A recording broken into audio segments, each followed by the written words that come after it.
talk about a dreaded trauma surgeon fear and injury is what we call a retrohepatic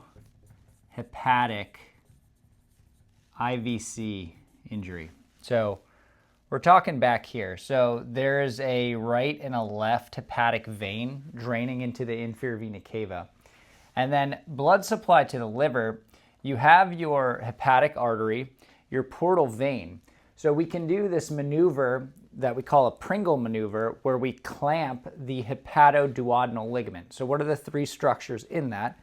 Well, bile duct, portal vein, and hepatic artery.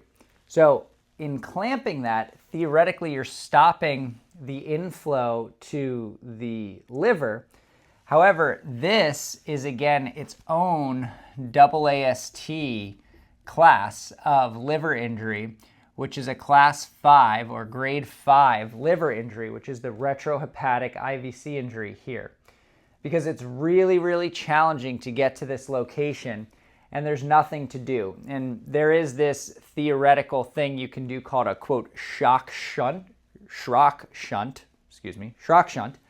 where you would do a right thoracotomy, open the right chest, enter the right atrium of the heart up here, and drop a shunt here down into the IVC, and you already have the abdomen open.